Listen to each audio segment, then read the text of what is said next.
Berikut adalah kisah kelahiran si kembar Pandu Putra atau Pandawa, Raden Pinten dan Raden Tangsen, yang kelak akan lebih terkenal dengan nama Raden Nakula dan Raden Sadewa. Dan juga sedikit kisah awal mula Pandu dan Madrim berada pada Kawah Condrotimuka untuk memenuhi janji Pandu. Seperti apa ringkasan jalan ceritanya? Simak terus, jangan kemana-mana.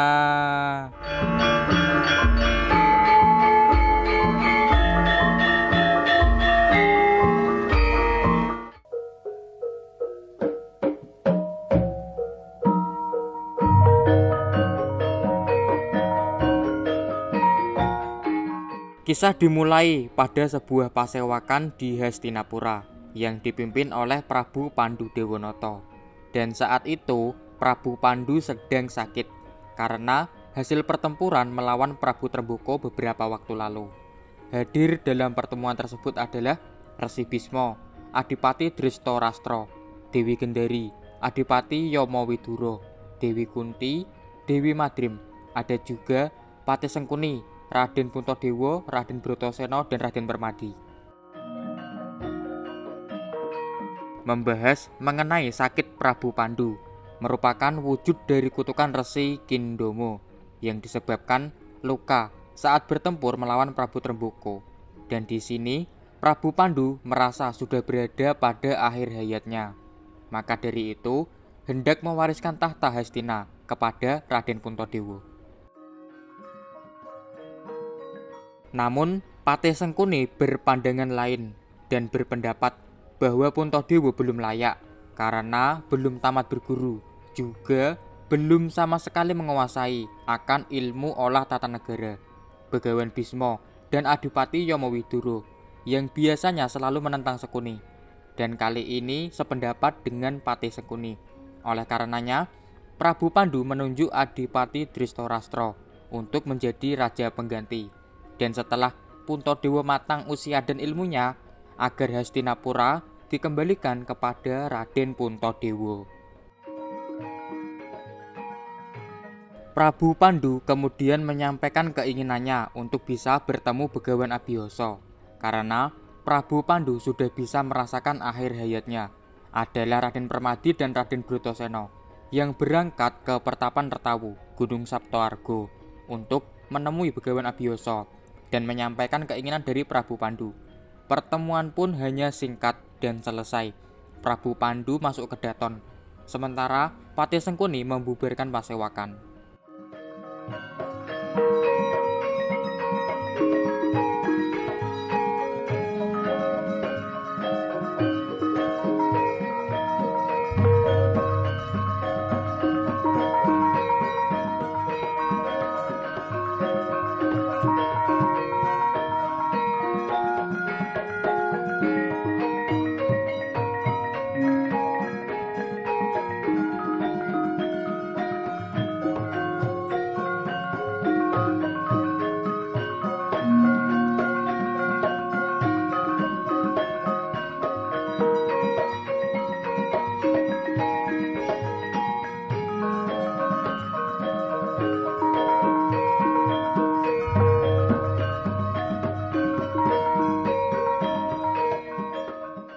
Tersebutlah seorang raja yang bernama Prabu Suksara dari kerajaan Eko Cokro, di mana karena hasutan dari patihnya yaitu Patih Bokosuro hendak menyerang Hastinapura yang saat itu sedang berada pada masa sulit.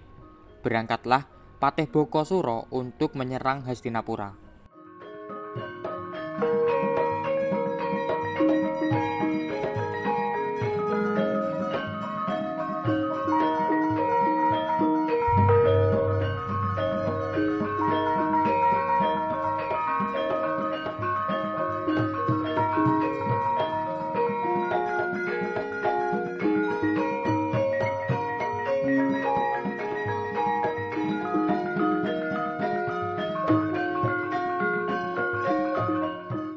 Patih Bokosuro sampai di perbatasan Hastinapura, bertemu dengan Raden Bratasena.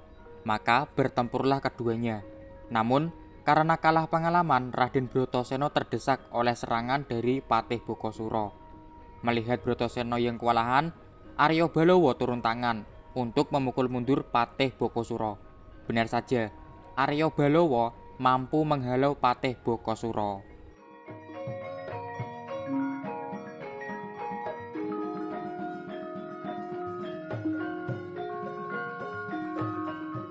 Arya Balowo kemudian meminta Bratasena dan Permadi yang disertai para Ponokawan untuk mengambil jalan lain menuju Pertapan Retawu.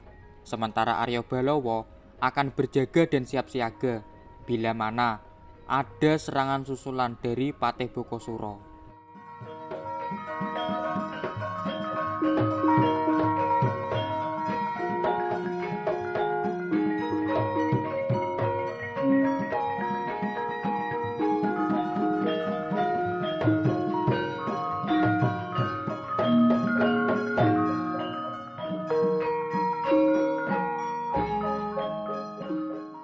Beralih ke Kahyangan Junggring Saloka, ada pertemuan yang dipimpin oleh Sang Hyang Jagatnata. Hadir dalam pertemuan adalah Bathara Narada, Bathara Indra, Bathara Kamajaya, Bathara Yamadipati, dan Dewa Kembar Bathara Aswan Aswin. Dalam pertemuan tersebut membahas mengenai nama yang disandang oleh Pandu, yaitu Dewanata. Menurut Bathara Indra adalah sebuah dosa, karena menyamai Bathara Guru. Akan tetapi, pendapat tersebut disanggah oleh Bathara Kamajaya bahwa Dewanata dan Jagatnata dua hal yang berbeda. Maka terjadilah perdebatan karena Bathara Indra yang mendesak agar Pandu dihukum dan dimasukkan ke dalam kawah Candradwimuka. Tidak ingin perdebatan berlarut, Bathara Narada sebagai tetua Kahyangan Junggring Saloka menengahi bahwa nama Dewanata bukanlah dosa. Lalu mengenai Pandu memang sudah waktunya menepati janjinya, yaitu rela diceburkan ke dalam kawah Candradwimuka guna meminjam Lembu Andini beberapa waktu lalu. Jadi itu bukanlah sebuah hukuman, akan tetapi wujud penempatan janji. Semua yang hadir setuju. Lalu Bathara Guru memerintahkan Bathara Yamadipati untuk menjemput Pandu guna dimasukkan ke dalam kawah Candradwimuka.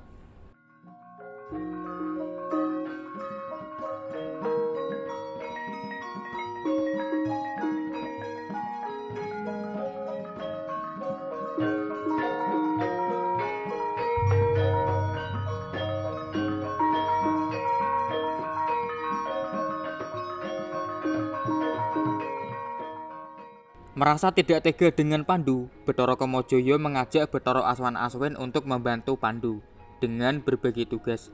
Bathara Kamajaya membantu Permadi yang kali ini berada di Pertapan Retawu.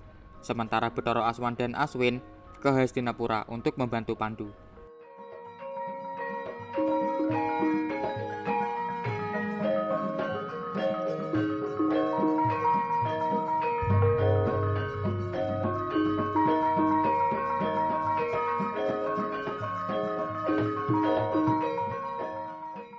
Beralih ke Pertapan Retawu, di mana Bratasena dan Permadi yang didampingi oleh para Ponokawan sudah menghadap Begawan Abiyasa. Lalu datang Bathara Kamajaya untuk mengabarkan mengenai akan diceburkannya Pandu ke dalam kawah Candradwimuka, dan untuk saat itu juga menyatakan akan menaungi Raden Permadi dan menjadikannya adik. Tidak ingin membuang waktu, atas bantuan Bathara Kamajaya, semuanya seketika melesat secepat angin menuju ke kerajaan Hastinapura agar Prabu Pandu bisa bertemu dengan Begawan Abiyasa secepatnya.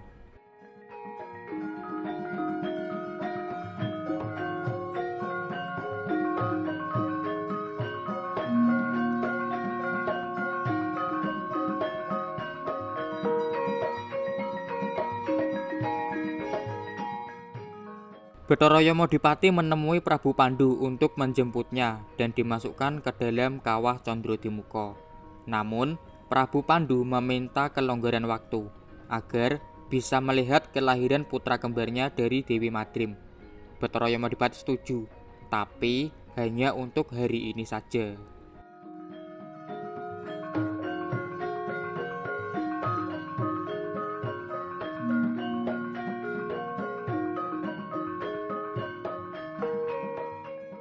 Bathara Aswan Aswin menemui Dewi Madrim guna membantu menyegerakan kelahiran putra kembarnya, lalu segera merawat si kembar agar menjadi anak berusia 10 tahun. Oleh Prabu Pandu, si kembar diberi nama Raden Pinten dan Raden Tangsen. Prabu Pandu sangat berterima kasih kepada Bathara Aswan Aswin, dan setelah dirasa cukup, dewa kembar kembali ke kayangan. Sementara Prabu Pandu merasa bahagia akan kelahiran putra kembarnya dari Dewi Madrim. Tidak berselang lama, Begawan Abiyasa menemui Prabu Pandu yang didampingi oleh Dewi Kunti dan Dewi Madrim. Maka terpenuhi sudah semua pinta dari Prabu Pandu. Kemudian Bathara Yamodipati kembali datang untuk menjemput Pandu, dan sayangnya Dewi Madrim pun juga meminta untuk terus bersama Pandu. Maka keduanya dibawa oleh Bathara Yamodipati untuk dimasukkan ke dalam kawah Candradimukha. Raden Bratasena yang menyadari kepergian ayahnya langsung melesat menyusulnya. Tidak ketinggalan Semar yang juga menyusul langkah dari Raden Bratasena.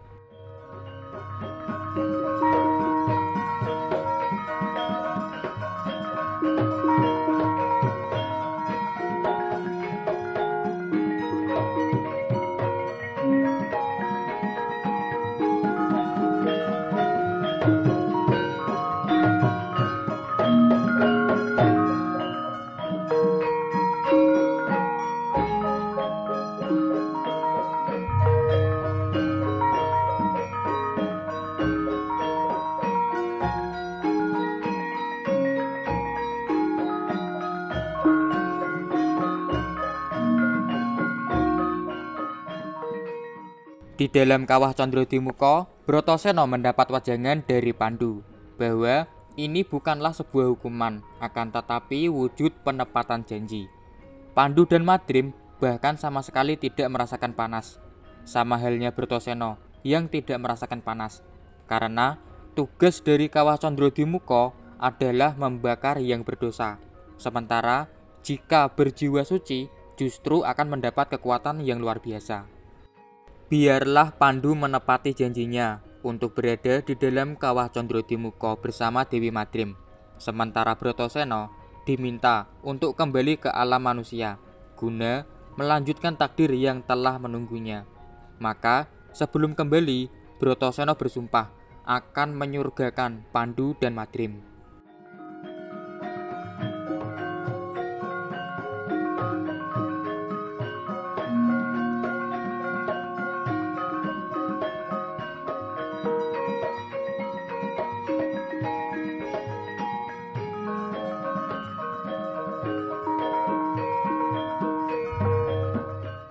Di alun-alun Hastinapura ternyata berlangsung pertempuran antara Arya Balawa dan Prabu Suksara.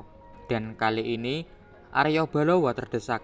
Maka Raden Bratasena seakan baru mendapatkan kekuatan yang luar biasa, langsung turun tangan, dan hanya sekali hantaman Prabu Suksara gugur seketika.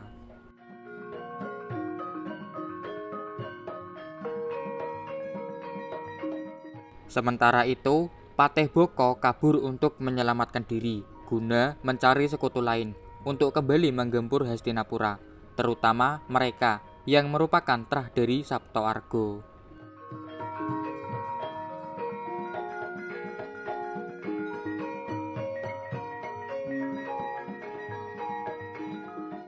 Arya Balawa menyatakan mengundurkan diri sebagai senopati Hastinapura karena usianya yang telah begitu lanjut, lalu menjalani hidup sebagai seorang pertapa sampai akhir hayatnya. Maka karena jasanya, Raden Bratasena akan memakai nama Arya Balawa sebagai salah satu namanya kelak untuk penghormatannya kepada sang senopati Balawa.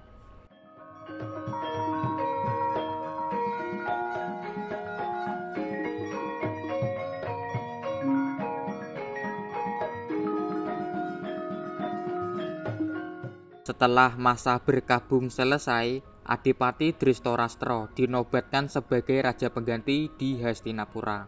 Lalu, mulai saat itu, Dewi Kunti dan Pandawa bertempat tinggal di Kadipaten Panggombaan bersama Adipati Yomowiduro.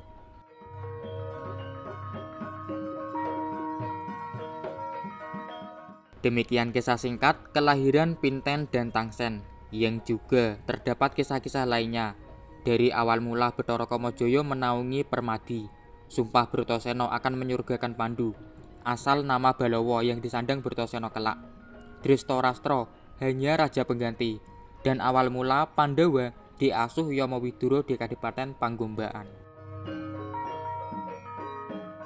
Video ini saya buat dengan referensi dari album kisah wayang dengan judul lakon Pandu Banjut yang saya ceritakan ulang dengan lebih ringkas, jadi pasti banyak kurangnya. Karena itu, mohon komentarnya untuk pertanyaan atau menambahkan cerita pada video ini. Ayo dukung channel Ari Poncowolo dengan subscribe dan nyalakan loncengnya agar bersama mari berbagi kisah-kisah seputar pewayangan Jawa. Semoga terhibur dengan cara yang sederhana ini dan semoga ada manfaatnya dari konten video ini. Terima kasih atas waktunya menyimak. Mohon maaf karena banyak kurangnya dan sampai jumpa lagi.